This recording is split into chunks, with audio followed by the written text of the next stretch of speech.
The Witch, the Priestess, and the Cauldron. A podcast featuring Elvira Love, Deborah Voith, and Lenora Brightmoon. Three out-of-the-broom-closet professional witches with over 70 years combined experience of making magic. This is a show on the LMC radio network.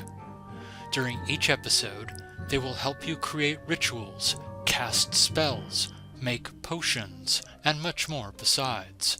They'll spend time speaking about different goddesses from all over the world, paying attention to the ancient reverence of long ago cultures and infusing it with a modern perspective.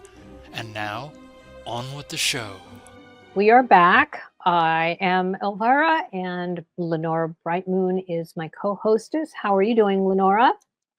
Oh, it's been an interesting week, but I'm doing all right.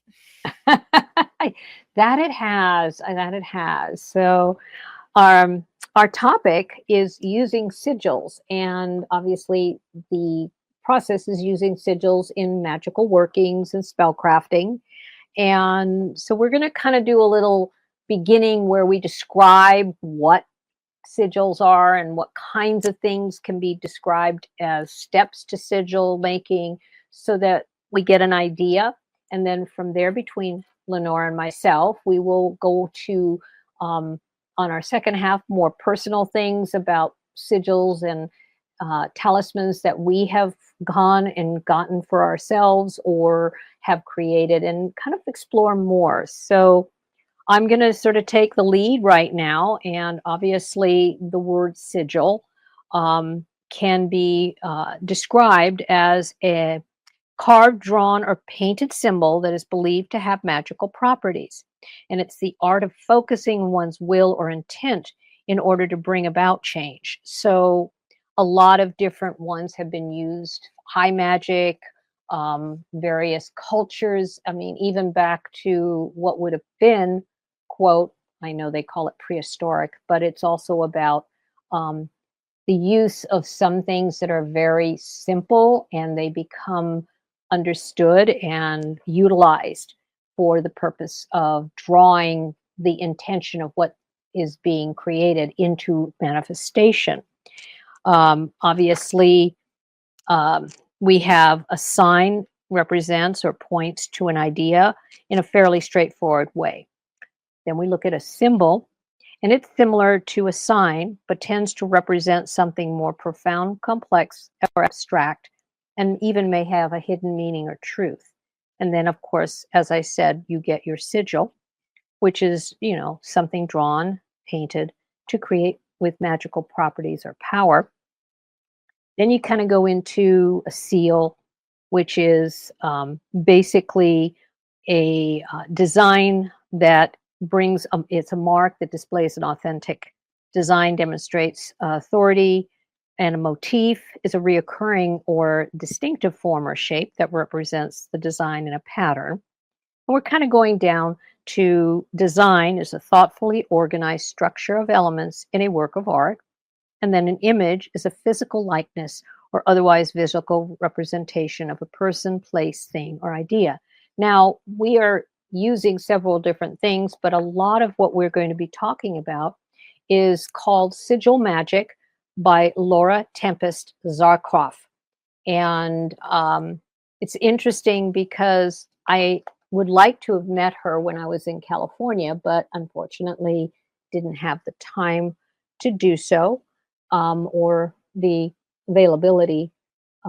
But she has perked my interest, and I thought that this might be a focus because obviously sigils have got a lot of different versions and options to look at.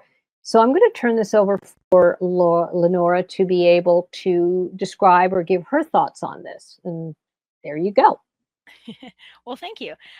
This was a really interesting topic to me. When we started learning about it, my first interaction was finding a reaction in my body to the idea of having to study sigils. And what I discovered was that I have some trauma that's kind of connected to the chaos sigils.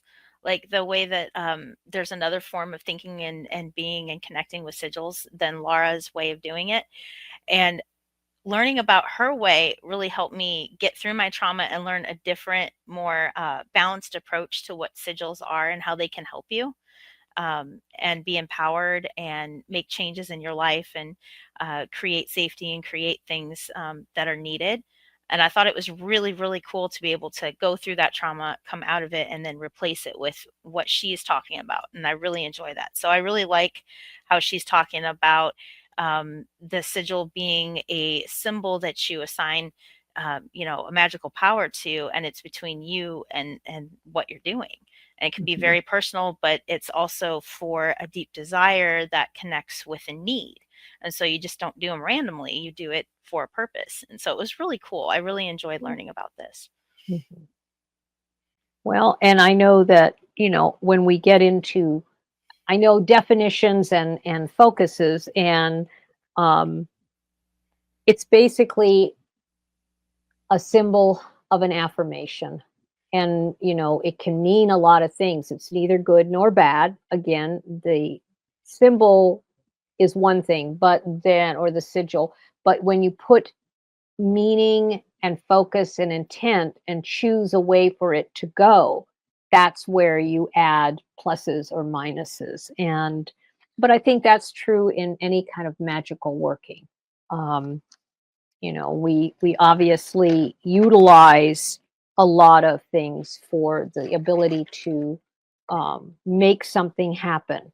Um, and I know that when Laura produced this, there's, steps that she gave. And I found that everything that she's talking about really helped me look at um, anything that you create. I mean, you formulate an intention.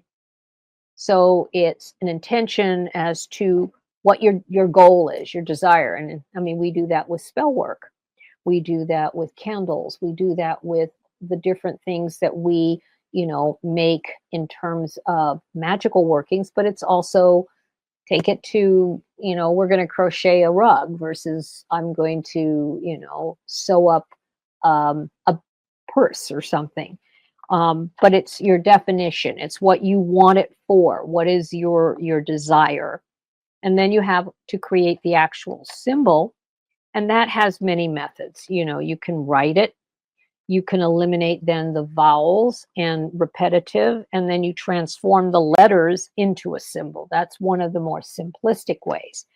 Then there are other versions of this we'll get into later about how you create the symbol or what the combination of symbols that you put together.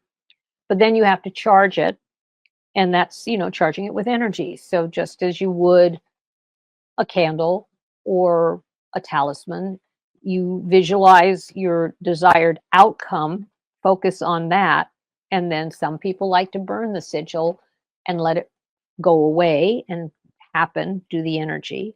Some they just like to keep it or place it somewhere. And then, activated sigils are used in many different ways um, to get what you're looking for to start to manifest. Um, so, and you can either keep it permanently, or you can, again, once you've achieved what you want, you can burn it and let it go. As far as, different types of sigils, there are personal ones, which we, again, will discuss later. There's archangel sigils. There are ancient sigils that are symbols from, different um, cultures, different organizations, and deities and spirits. They all kind of have this sort of like energy pattern. Um, did you want to add something more about background of the sigils and things of that nature, Lenora? Yeah, I found it interesting how she was saying, basically thought. So what you assign, what you understand. She had a section where she had words and you could put down what your symbol for those words would be. And it was interesting, like happiness, joy, things that are abstract. And it's what symbol to you would represent that. And it's helping you understand your own language and your Hmm. connection to, a drawn piece versus what you assign the meaning to. Hmm. And I found that really fascinating and challenging in certain perspectives, because I know the words, but how do you represent that in a symbol? It was very interesting. That's true. That's true. I mean, well, for instance, and this gets to, the other part that I mean, it can be very convoluted. So we're gonna, there's a lot of things about different symbols that have specific meanings that then you can utilize to put together. But one of the things that comes to mind is the scales, of justice. As you've got that, it is a symbol with its very own separate meaning of justice. It can also mean balance, but it is used a lot in many ways. And of course, we can go back to, even Egypt, and where the scales of Ma'at and the weighing of the heart against the feather, and the whole process is part of symbology, sigils, and then what it is that you want to have as an outcome. And it was fascinating, because I started to get kind of lost in all the symbols. I was like, oh my god, and there's this one and this one and this one. And I think you and I talked briefly about the cross. Hmm. Yeah, the And four-armed cross versus the short and long right. cross. And would you like to say something about that? Because I know you were very profound about it when you were talking with me. Yeah, so I got into a conversation with my teacher when I was starting to study this, and we talked about the cross from my traditional background, and our Savior dying on it and what it represents in the short and the long, um, time and dimension, and then looking at that and comparing it to the equal cross, the equal arm cross, the which was used in during the Crusaders and different things like that. And equality in the four sections, and earth, air, water, fire. It represents a bunch of different things. And it was just so interesting to me to see how much symbolism versus what I've seen throughout my lifetime in different Hmm. studies and stuff, and being able to put all that together, Hmm. because the cross was a huge part of my growing up. And so that was an interesting thing to see the symbolism come across. And I was like, oh, that's time and dimension. That's so interesting Hmm. to me, Hmm. and what it can represent. And so, even the Native Americans, they have the circle with the four, and they have the four different colors, and it represents earth, wind, earth, air, water, fire, and the different directions, and just so many things all combined into just the simplicity of circle and the cross. Hmm. Hmm. Yeah. And I mean, we have, an arrow. An arrow is a line with a chevron at one end, and the other end sometimes has another one going opposite, doing different things. So they're talking about, you use that as a way to point. And it depends on the direction, if it's up or it's to the right or the left or below. And when paired, obviously, in certain ways, it starts to have specific meanings. And I know that, obviously, uh, because of the arrow being something that we look at as, we point it and we send it off, it is part of another, way to use that symbol in a sigil to put the energy to go forward. And interesting enough, I found some of the, the ways she describes not just the symbol, but the versions of the symbol. I mean, I personally am very fond of the spiral, and it's one of the more simplistic symbols for labyrinths, until they started getting, into different symbols they put in a format that, though it became part of a large version of on the ground, you walk it, you experience it, but it is, a symbol where if you have it going to the right, it is going inward, and then to the left, it's going outward. It has a way of also moving energy. So even just drawing that as as a sigil for energy movement is profound. And the one we know very much in the pagan tradition are the circle, which is the full moon, with the two crescents, either towards or not, but usually it's representing the waxing and waning moon. But it is also something that is used to bring in energy, increase or decrease energy, and depending on what your statement, your intent is, how you create it. I like how she talks about, you put it as a sentence, what it is you're looking to define and go for, and then you look for the symbols to represent that. Yeah, the way that she describes how to make a sigil is awesome. Hmm. Very easy to follow. Yes, yes. Do you have any other thoughts about the different symbols? I know that there are a lot of them. There was a whole lot of them. I found it Yeah. really fascinating because some of them, the way that she describes them, I knew, and some I didn't, and then some I had extra that she didn't describe. So, and again, signed meaning is what you give a symbol. It can be Hmm. between you and what you decide it means for you. Hence the Hmm. idea of her talking about creating your personal symbols, and Hmm.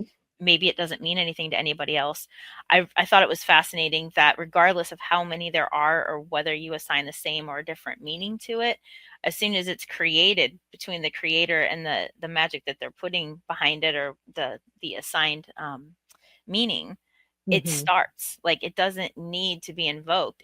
You're literally creating it as you're thinking it and as you're Hmm. drawing it. And Hmm. so that is all that's needed, and that's it. You're Hmm. you're literally bringing it to life, and you don't need someone else to understand it for it to work. If I'm gonna use my personal symbol to help someone protect their home because it's the one I use for my home, they don't have to understand it. It'll just work. So it's just Right. interesting. Right. I think that's why that's why I feel the way that she has presented it has brought, and when she talks about, um, it's modern witchcraft. It's modern. It works with what we have right here, right now. And I feel that it has a lot of power behind it, even though we may not always know how it's going to have how it's moving to have the outcome, but you realize how powerful these are that you create. Um, and Hmm. I found it, again, I was very impressed. I thought, she talks about, the use of numbers, and, we talk about the actual written number. We talk about them in the Roman numerals. You you can create designed sigils with these, along with even the astrological symbols that Hmm. are set up. And it started to have this, it sort of moved into one layer, and then because it starts with points and lines, and then specific ways lines are made, and then you kind of move forward, and then you start with all these other added situations to build layers. And I mean, as I said, I got introduced to her through some different experiences and found that literally I started doing sigil drawing, and and I never had the book. I just started looking at certain things and putting them together, things that, over the years of study, but then it was like a whole art form. So it's not just spell crafting, it's an art form in itself of spell crafting. So, um, and there are different systems that are part of that. Um, and do you have something you want to add? So, um, what I was noticing when I was reading her book, she talks about the person who did the foreword. She talks Hmm. about, spells, the spell crafting and going into sigils. The sigils have a job to do. Hmm. And for me, I was reflecting on the idea that a job to me over my very long journey of life I've learned, for me, job is joy of being. So it's interesting Mhm, to me that a sigil takes on a joy of being, takes on a job to do, mhm, isn't just there to look pretty, but actually do something. And mhm, again, change in our environment, because that's what we do. But it's such a neat way to bring the symbolism into a sigil that will do something for you for a deep desire that mhm, you have. mhm, mhm. Well, and that's very it. You can do different things to create a desired outcome. And of course, what are the uses for sigils in the witchcraft area? And of course, she very specifically says it can be for healing, banishing, binding, unbinding, cleansing, attracting, protecting, fertility, prosperity, love, friendship, partnership, glamour, divination, and on and on. And that's, and then there's the, again, then you have the things that you can bind people, you can do bindings, you can do things of that nature. As much as the the positive side, there is the negative side. And depending on your focus, your purpose, and your desire, Mhm. that's the other part of the Yeah, fluid. it's direction of the user for sure, Yeah, about who is creating the sigil and what they're creating it for, between right, them and what they're assigning. And there's no right. right or wrong way to do it. Clearly, I've had some trauma around the more negative chaos way, either Hmm. experiencing being the target of that or someone around me. I'm not still exactly sure, but I'm glad that I got to kind of push through that and learn some different ways of being more balanced with sigils and stepping into the empowerment of what is a positive way you could use it. So I've been Right. enjoying learning that, what symbols mean to me. And this is a really interesting um, rabbit hole, because there's no right or wrong, because you get to Hmm. assign it and it works for you Hmm. because you're the one that created it. So it doesn't take anybody else's acknowledgement or agreement or disagreement for this to be real, for this to be Right. part of you. So it Right. was really fascinating. Good. Yeah. It does. It presents it as, I think I think for me, it sounds like, as for you, it's a way of a real personal empowerment process, as opposed to a bunch of different things that you do that do create empowerment or power. But this has such a um, I almost want to say primal, because it goes to simple. It is complex, but it starts with simple. Mm. And, I think one of the things that she talked about, and I remember, is, you remember when you were little, you would do the hand that was the turkey, Mhm. and, Thanksgiving. the with the paint and everything. I think every kid, my daughter, me, my granddaughter, they're all have had that experience. But it's that energy of what that hand is and what it can create, and out of that, creating another piece of the puzzle of creating a sigil, because that's very simple. That is your hand, your print, and thus from there you add different things to it. So it can start out so simple and then grow. I like the idea of what sigil making becomes for each of us, not just dealing with ancient traditions, which I honor. And I have, in all of my, wanderings, I have used, the Seals of Solomon, the different archangel sigils, things of that nature that have had a long history of use and created in specific structure. But there's a part that sort of presents the fact that we want to draw on our own power. Yeah. And I think it's really interesting because this is something that doesn't require a coven to do. So Mm-hmm. independent witches can easily do this Mm-hmm. for themselves and empowerment, and not need anyone with them or feeding this to do it. So Yeah. I found that Yeah. very interesting as I was studying it. Yes, and I think that at this point, we might want to take a pause since we are getting ready for our commercial break. And then when we come back, we can talk more about things that are, excuse me, personal um, ones that we have created or that have been for people that we have worked for and worked with. So, Nagashiva, break us away, please.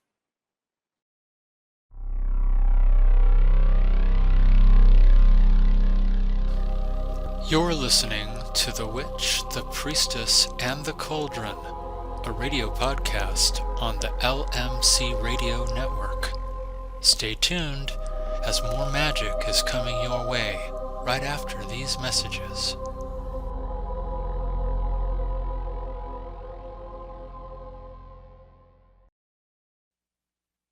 LMC.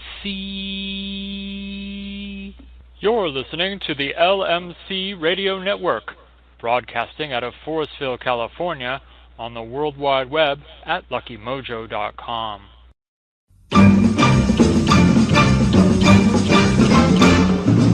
The LMC Radio Network is a media alliance that brings you the best in hoodoo, conjure, witchcraft, rootwork, new thought, spiritualism, and pagan ways.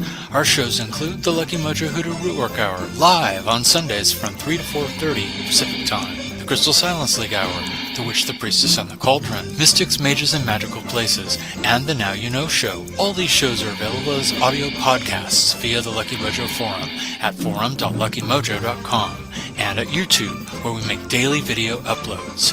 Please like and subscribe at youtube.com/Lucky Mojo Curio Co. Sponsored by the Lucky Mojo Curio Company, makers of handcrafted spiritual supplies and offering the widest selection of magical herbs and roots, plus hundreds of free web pages filled with spellcasting tips and fortune-telling techniques. Our shop is located in Forestville, California, and we sell retail and wholesale online at luckymojo.com.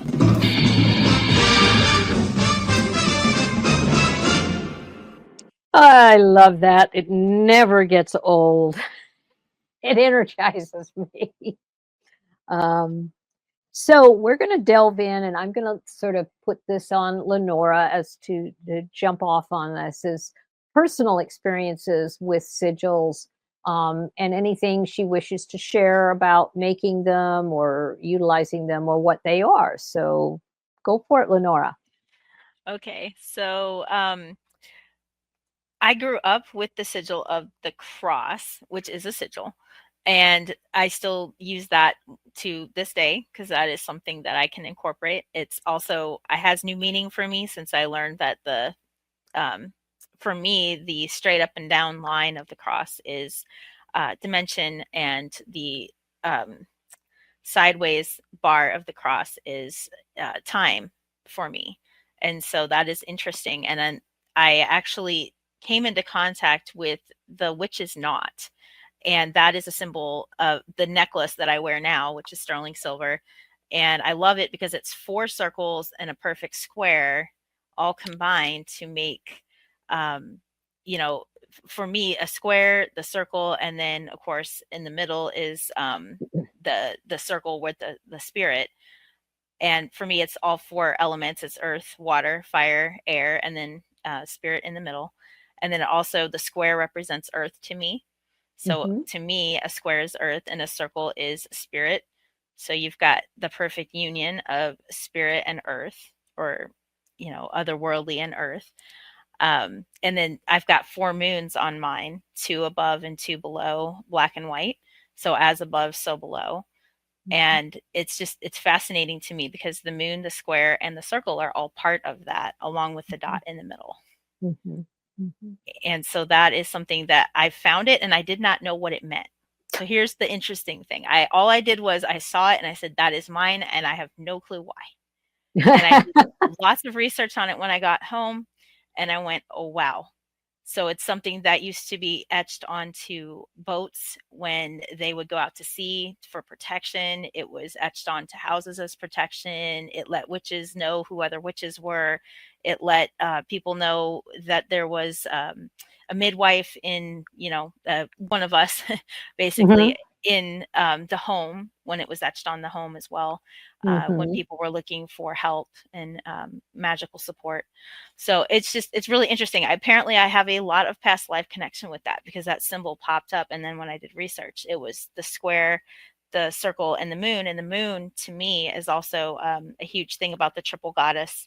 And the moon stone in the middle of mine, is connection to Isis, and the moon and the moon goddess in the ways that I knew without knowing. Hmm. And so this became my power symbol of protection, connection, and understanding. Wow. That's it. It happens. It's like it called you as much as you found it. Hmm. Yeah. Yeah. It was interesting because when we were discussing this before the show, a couple of things like this came up. And I had always been drawn to the lemniscus, or the sidewards figure eight. And of course, in the Hindu tradition and Buddhism, and you've got the dorje, or the double dorje. So it's got, these infinity sign parts to it. And I kind of went, oh, this is really kind of calls me. And so at the time I was married to this gentleman who also was part of my life, as working in a metaphysical store that we put together. And he was a jeweler. And he basically made me this infinity sign, but twisted with gold and silver as being the cord that goes back, in the infinity sign way. So, gold and silver, masculine, feminine. But it was interesting because I knew it for many things, for movement and, all of these different things. But I sat, and I was just now, before we got on the show, I looked up and found that Laura had the infinity sign, and in two different ways, but it basically is stability and movement is what it represents. And that was what I was in the middle of coming into, and have consistently been part of my journey, is finding the stability plus movement. And so I thought, well, that certainly is something that speaks to me. And I've had different symbols, thus become sigils, that have called to me over the years. But that one has been the one that has stayed, very much like yours. And I think that's it's our grounding element. It's what we are, what we came in this time with. So, but and I think that that's the other part, is what calls to you as a symbol. What is it that moves you as an individual, as much as what is a sigil? It's personal. But Hmm. then when you start working, for instance, for someone and they need something, then you need to find where they are. Because part of it is, if you're making a talisman, or you're making it into a drawing that will then be part of a spell bag or something of that nature, it's finding out what their core philosophies, meaning, come in. Or just as we said when we started, is how do you do a spell? How do you make it into spell casting? How do you create it into moving you into the intent that you want to manifest? And I get the interest of, it can start simple and it can become very complex. I've noticed that a lot of Laura's sigils she will put out on her Facebook page. And depending on what's going on, and as we know, there's much going on right now, she's come up with some very powerful ones. And there was one that, um, back 2 years ago, that she created, and it was, sigil to protect against fear.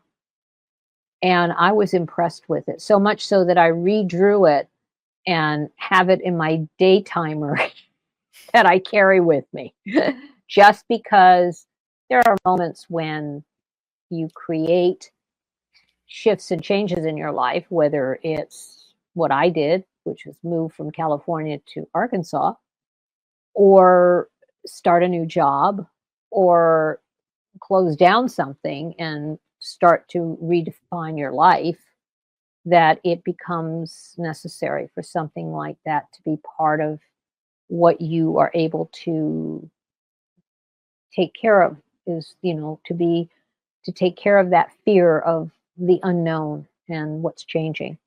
So I think she's been a really interesting person to follow her work, and has really, for me, been able to give another dimension to what I learned about, sigils and sigil making and everything. So it's been a real journey for me to have this as a subject matter for us, um, to talk about. Yeah, So, I agree. It's been very enlightening, and I'm really excited to go down this rabbit hole because it opens up a whole new world of what I can do. yes, yes. I used to go to, when I had a beach to go to, because here I don't have a beach. I might have a lake or a creek or a river to go to the shore of, but the beach was amazing because I would sit out, and my the last husband that I had, only he passed away, but the last husband, we'd go to the beach, and I would just arbitrarily, I get this stick, and I just start writing these things, and it didn't matter. It wasn't about words. I just start doing lines and drawings and stuff. And he'd watch me and he'd look at me and he'd think, I could tell it was like, what on earth have I got myself into? And at that point, I would do it, and then the water would come and take it away. And I would just keep doing this. And it was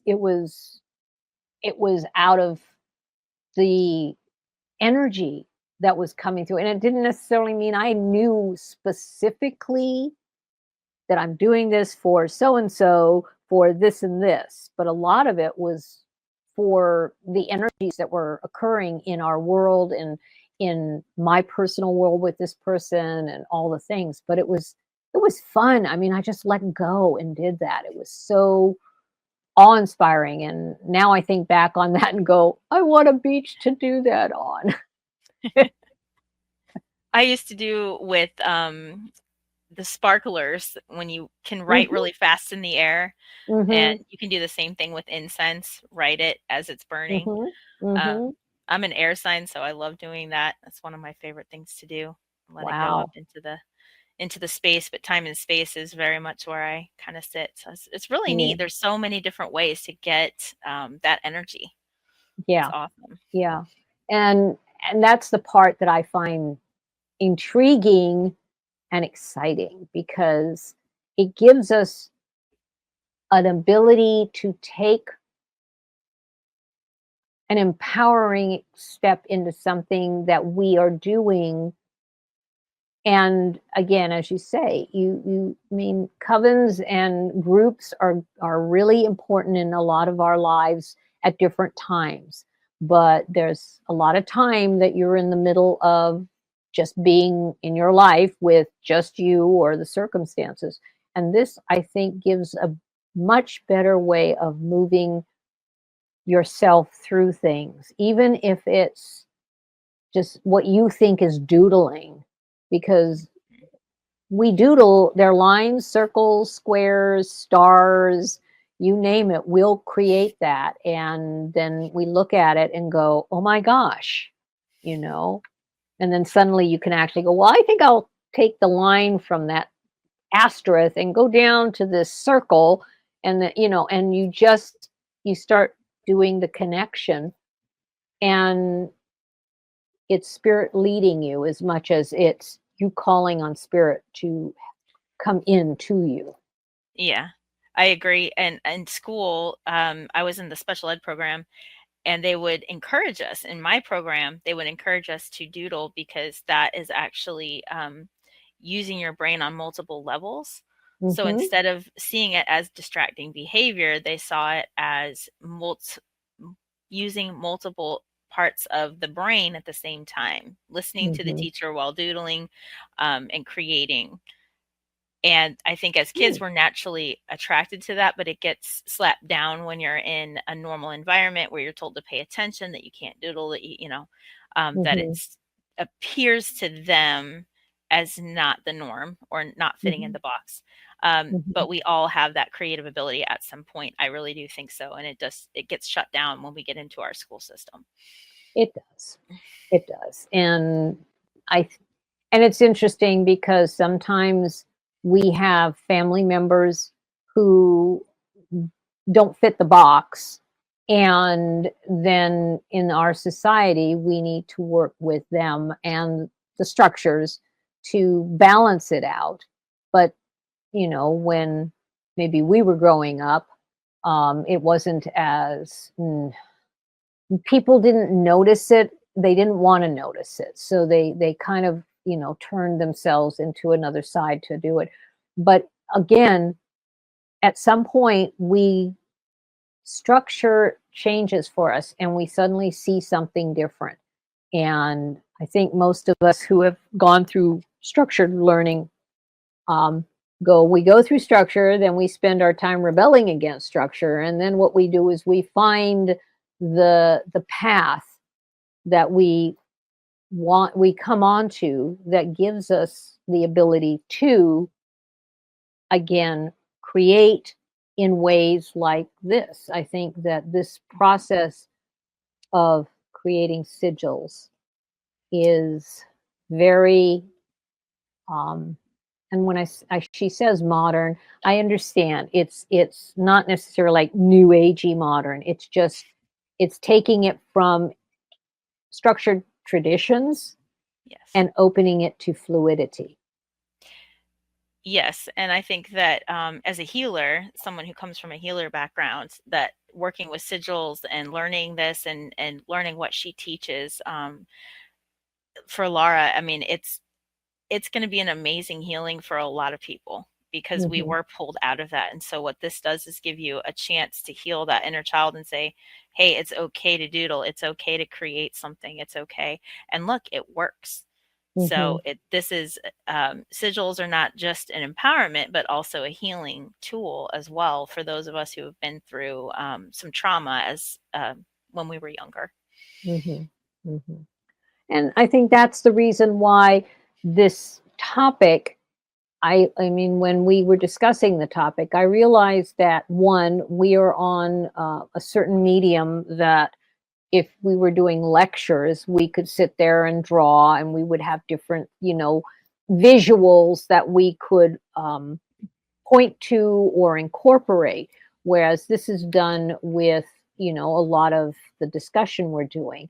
And, you can see certain things when we talk about like a dot or a circle or a zigzag or a square, which is good because again those words then have a visual that have been attached to it for so long we can go there.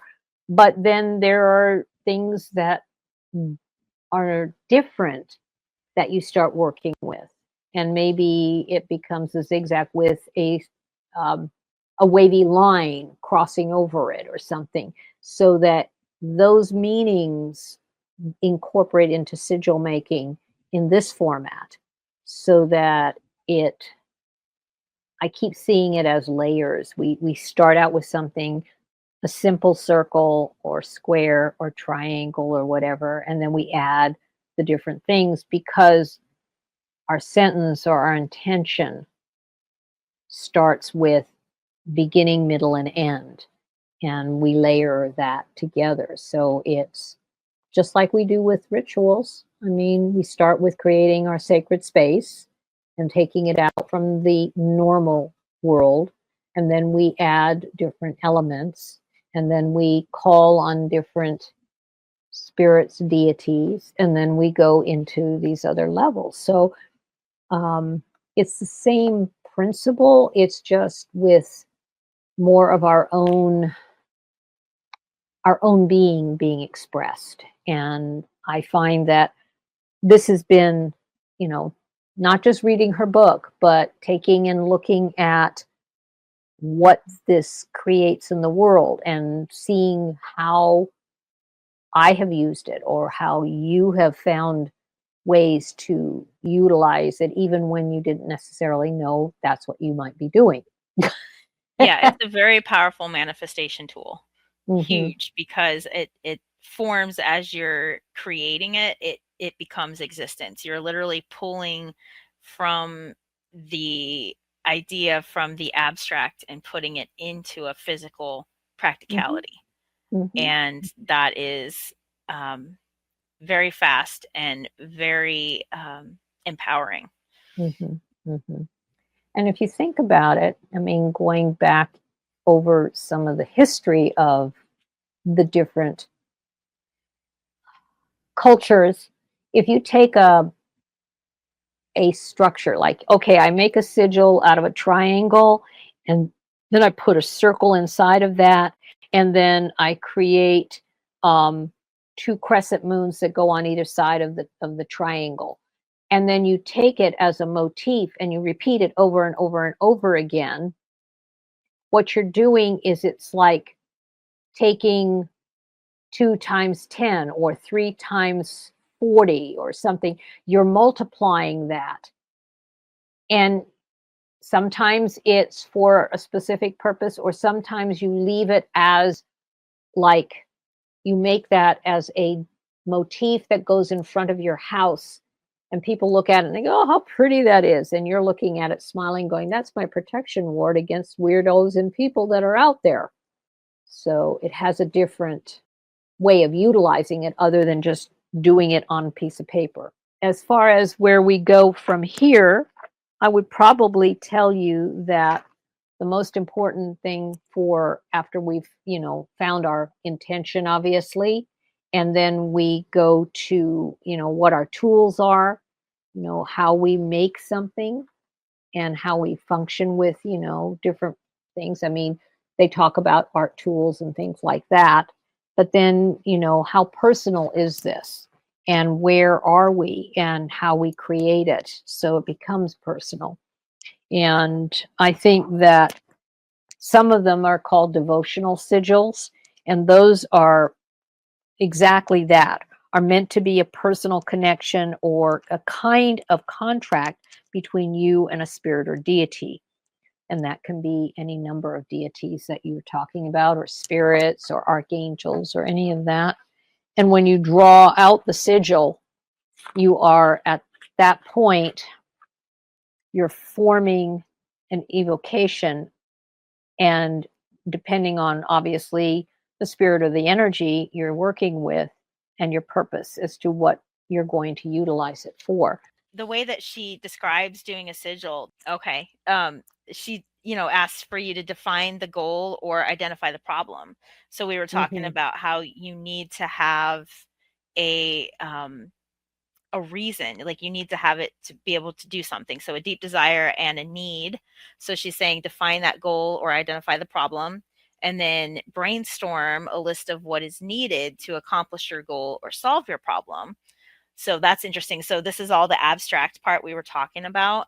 And Hmm. then designing your sigil, which is pulling in your symbols. So from those lists, you can look at those words and then look at the symbols that you would assign to that for representation, and then move them around and then applying your sigil. And then you have to acknowledge that it's necessary. So it's really interesting the way that she describes it. It sounds simple, but it's work. You have to put yourself into it. Hmm. Hmm. Definitely, definitely. And like a lot of things, I know that as we start the process, and sometimes I guess if I were sitting there and it's something that I suddenly got stymied on, or I'm kind of like, what is it that is stopping me or making me frustrated or upset? It's the part of the process that is challenging our abilities to follow through on what you're going to, need to do to make the sigil, to construct it, and then to empower it. Because I know that sometimes I get stuck, and I get stuck in areas that are more my challenge, not the process that I'm in. So it's giving me a need for me to back off and move the obstacle so I can continue with what I'm doing. So it's both a personal thing on making a personal sigil, but it's also your personal spiritual growth and journey too. Yeah. When we were studying this, I was told to be able to fill in the what, the when, the where, the why, and the how for sigils. And Hmm. so that was an interesting template to look at. Okay, so when do you use a sigil?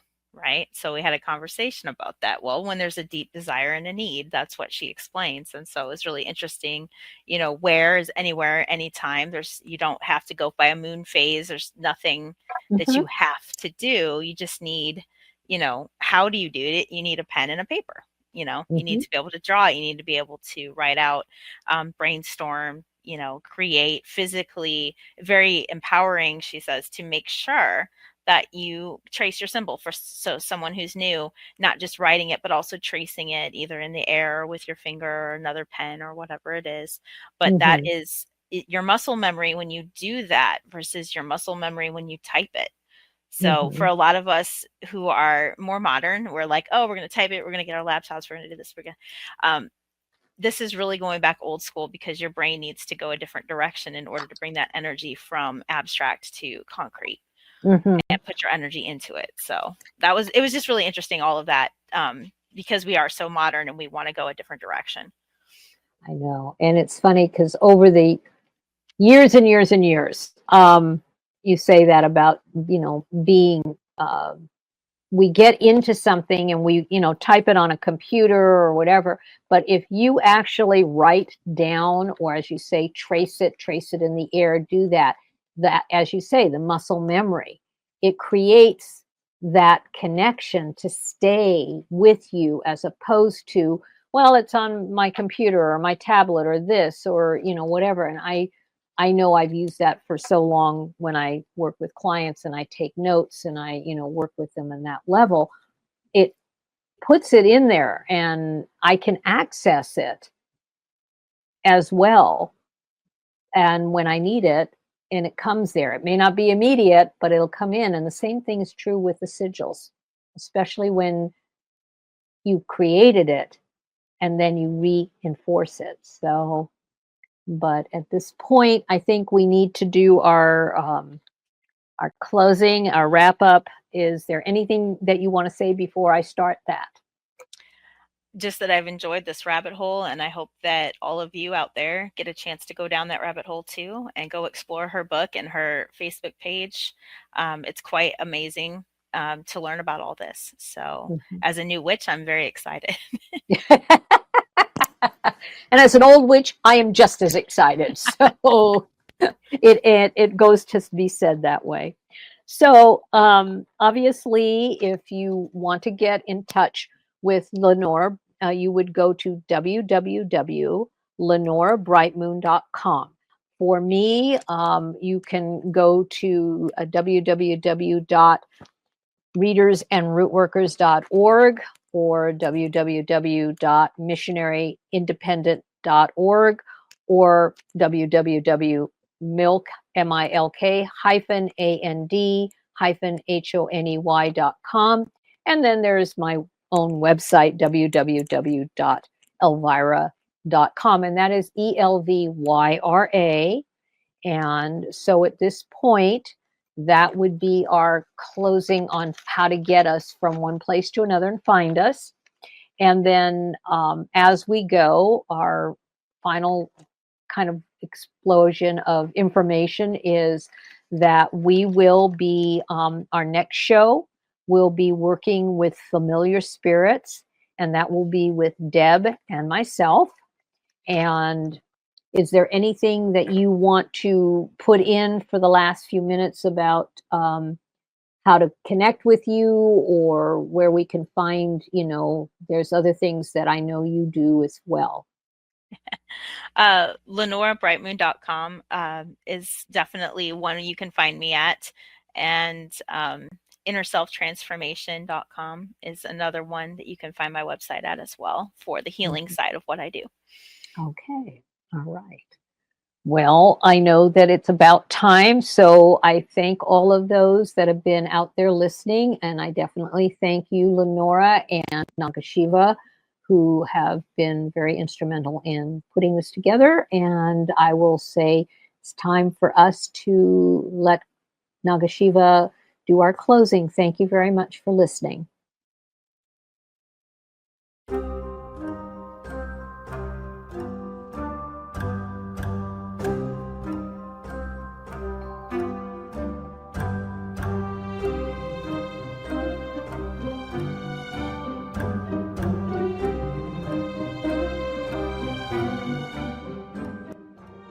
Thank you for listening to The Witch, the Priestess, and the Cauldron, a radio podcast on the LMC Radio Network. Our podcast airs on Thursdays and is available for download. Plus, we're uploading them weekly as YouTube videos. Questions or comments on this show or ideas for upcoming shows can be sent to our website at witchpriestessandcauldron.com. That's witchpriestessandcauldron.com.